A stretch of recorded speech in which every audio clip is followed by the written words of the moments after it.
So, kamusta po mga ka-Streetwise? Ako po si Takero Miyamoto at welcome po sa aking munting channel. So, mga kababayan, no, ngayon, lumulutang na naman po yung pangalan ni Zuleika Lopez. No? At well, expected naman natin talaga yon, no? Na talagang ito si Zuleika Lopez magiging testigo. Pero kahapon, pinapanood ko yung interview or yung press conference nila Ace Barbers at saka ni Zamora, no? Yung isang congressman nga po. Hindi nila ina-expect na gagamitin ng depensa si Zuleika Lopez. Alam nyo, sobrang desperado na nito, no? Natatawa nga ako sa mga bongbong mga DDS na sinasabi nila na maganda daw yung nangyari daw kahapon sa depensa. Paano naging maganda? Kasi nga po, nung ginamit nila si Zuleika, ibig sabihin nun, na totoo yung video. Kasi malamang ang tatanong dito next hearing, kapag si Zuleika po tinanong ng prosecution, andun ka nung press conference. Siyempre, sabi niya, oo. Pag sinabi niyang hindi, nako, ewan ko na lang, no? Pag sabi niyang AI yun, ewan ko na lang. Ngayon, pag sinabi ni Zuleika Lopez na andun ako nung nangyari yung video, ang sunod na tanong nun, nandun ka ba nung narinig mo na nagbanta si Sara Duterte kay PBBM? Tatanungin sa kanya yon. Pero malamang, ang sasagot ni Zuleika dyan, wala po ako nung nangyari yon. Nakita nyo naman sa screen, wala ako doon. Baka ganon na mangyari dito. Diba? So, pero mga kababayan, ang point natin dito, no? Ako'y nagtataka po sa mga abogado ni Sara. Puta, ang mahal-mahal ng binayad ni Sara dyan, ha? Malabong 1 milyon lang yan. Malaking kaso to. Ang nakakapagtaka dito, mga kababayan, no? Na parang ang gusto nilang i-justify, kaya daw nagawa ni Sara Duterte na sabihin daw po yung mga bagay na yon dahil provoke dun nga po sa ginagawa ng Congress kay Zuleika. Tingin nyo ba? Hindi. Medyo weird lang, no? Well, sabi ko nga hindi inaasahan ito ng mga prosecution natin na ganun na magiging daan ng mga depensa, mga abogado ni Sara. Pero by the way, para maganda ito. Para makuha natin yung point natin dito. Yan ito. Zuleika, no? Ganda, no? Ganda ni Zuleika, no? Kaya patay na patay si si Sara Oo. Laki pa ng puwet niyan. Oo. O sabi dito, di ba sa freezer? Freezer. Prepare for Typhoon Inday. Well, double meaning yan, ha? Kasi may Typhoon Inday tayo ngayon, tapos may Inday tayong may baliw na Vice Presidente. So, double meaning yan. Nagtungo si Office of the Vice President, Chief of Staff, Zuleika Lopez, sa Senado ngayong Huwebes. Hindi naman siya nagkomento sa rason ng kanyang pagbisita. Well, alam naman natin, no, na sinupida po siya ng Senate, no, si Zuleika. Alam niyo mga kababayan, hindi po nakakakilala kay Zuleika. Narinig nga Hindi. Alam niyo mga kababayan na ito, sa hindi lang po nakakakilala kay Zuleika, Chief of Staff na po siya ni Sara sa Davao pa lang. Sa Davao pa lang. So kung ano yung lakad ni Sara, no, dyan po sa confidential fund na ginagawa niya po sa Davao City dati, inakit po nila yan sa Office of the Vice President. Sabi ni Zuleika, wala daw po siyang kinalaman.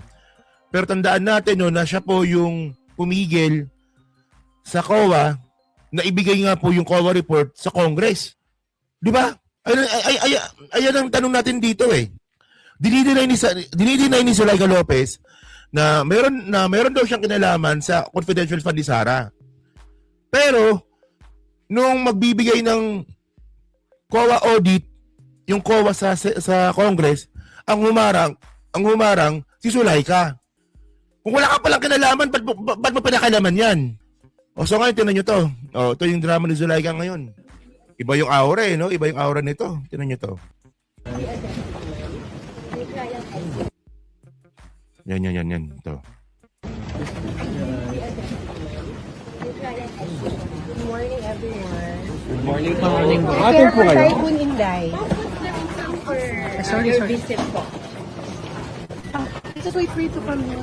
Bakit po kayo bumisita, attorney?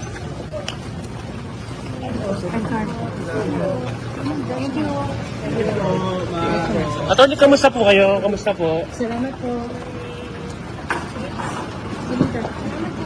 Walang kakwenta-kwenta. Yun lang yun, di ba?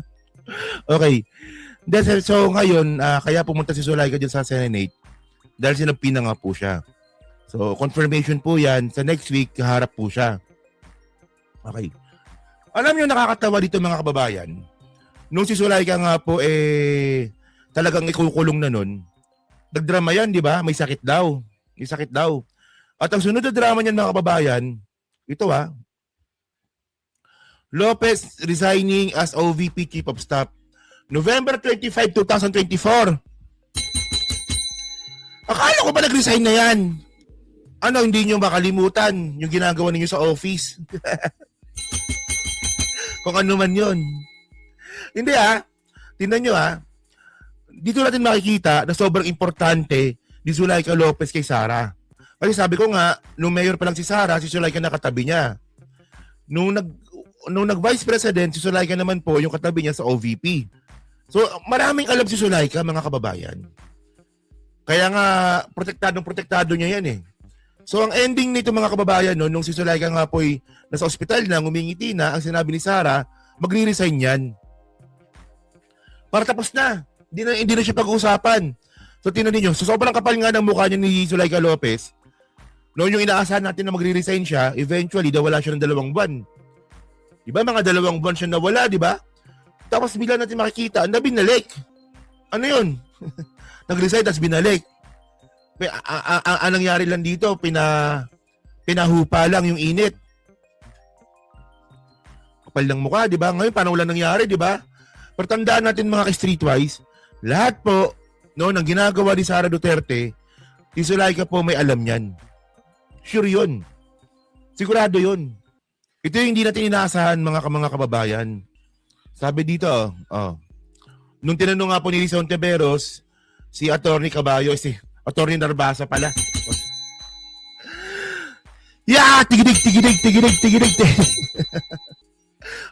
Hindi, basahin ko lang sabi dito, sabi ni Rizon Teberos, just for clarity, ano pong relevance nung video na pinakita ni Atty. Zulaika Lopez? Sinabi po ba ng depensa na yung mga alleged threats or alleged incitement ni VP Duterte ay prompted nung detention ni Atty. Lopez? At ako'y nagulat mga kababayan, actually provocative na na tanong to, pinagbabawal to Ako'y nagtataka, sumagot naman si Atty. Caballo ng yes, Your Honor. Yes, Your Honor. Puta, ganyan po kabobo ang mga DDS. Sabi ng mga DDS mga kababayan, good job defense. Good job mga abogado ni Sara. Puta, ito ang mga binabayaran ni Sara ng milyon-milyon. Diba? Umaamin sa mga dapat hindi umaamin. Kasi in the first place mga kababayan, alam nyo, ganito yan Ang sabi nga po ni Rizal Teberos, in Tagalog, Tagalog na pala to, ano ba yung relevance ng video ni Zulaika? Ibig sabihin ba nito ng mga abogado ni Sara na yung mga threats na ginawa ni VP Duterte ay prompted nung detention ni Zulaika Lopez? So, ibig sabihin, kaya pala nagawa ni Sara yon dahil prompted nung detention ni Zulaika Lopez. So, sumagot na, yes, Your Honor.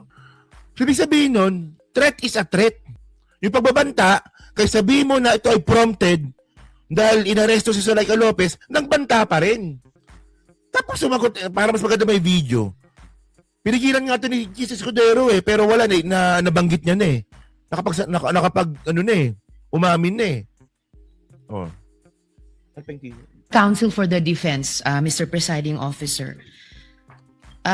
Just for clarity, ano pong relevance nung video na ipinakita ni Attorney Zulaika Lopez? Sinasabi po ba ng depensa na yung mga alleged threats o alleged incitements ni VP Duterte ay prompted nung detention ni Attorney Lopez? Yes, Your Honor. There was a systematic oppression made by the House of Representatives dating back from their even before their mini trial, Your Honor. The committee headed by Representative Joel Chua began investigating the Vice President and her people. Even when Ms.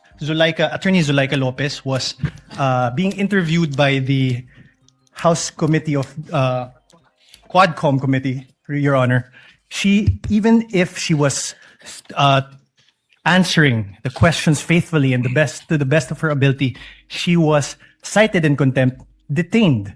Her lawyer was not allowed. Her lawyer was not allowed to be with her when they were trying to detain her in the women's correctional facility, Your Honor. So, Mr. Presiding Officer, Counsel for the Defense, position po ba ng depensa na pwedeng palampasin ang alleged grave threats kung may masasabing lehitimong dahilan para magbanta? Your Honor, that is not the point. No. Mr. Presiding Officer, I am making a point through my question. Oh, di ba? Sabi ko sa inyo eh. Puta, ito ba yung mga binabayaran ni Sara, mga babayan? Alam nyo, kung ako tatanungin ninyo, hindi nyo pwedeng sabihin na kaya nagawa ni Sara Duterte na pagbantaan ang buhay ng ating presidente at nag-hire ng hitman dahil napoprovoke or prompted sa ginagawa ka pa investigasyon laban kay Zuleika Lopez. Di ba? Threat is a threat. Ayun nga yung usapan dito eh. Nagbanta ka, may kinausap ang hitman, inulit mo pa. Dalawang beses mo pang inulit na totoo yung sinabi mo. Prompted kay Zuleika Lopez. Ang nakakatawa kasi dito mga kababayan, no, hindi po inaasahan, kahit po ng mga abogado po ng prosecution, nagagawin ito ng depensa. O nga, no, dapat pala si Libayan pala kinuha nila, no? Baka libre, pumayag yun. No? Baka Jollibee, pumayag yun si Libayan, no? Kasi ngayon, binabawi niya ngayon, di ba? Pinapa-clarify lang ni Risa Ontiveros, ngayon sabay bawi siya, di ba? Ngayon, ang tanong ni Risa dito, so justifiable ba yung ginawa ni Sara? Na pwede siyang mag-threat dahil sa ginawa nila kay Zuleika? Na pwedeng palampasin ang alleged grave threats kung may masasabing lehitimong dahilan para magbanta? Your Honor, that is not the point. No. Mr. Presiding Officer, I am making a point through my question and I am asking the good counsel for the defense dahil sinabi nila there was a systematic oppression that yes, yan po ang nag-prompt nung alleged grave threats and alleged incitements ng Vice President na prompt po ng detention ni Attorney Lopez na kanyang inilarawan sa ipinakitang video kanina.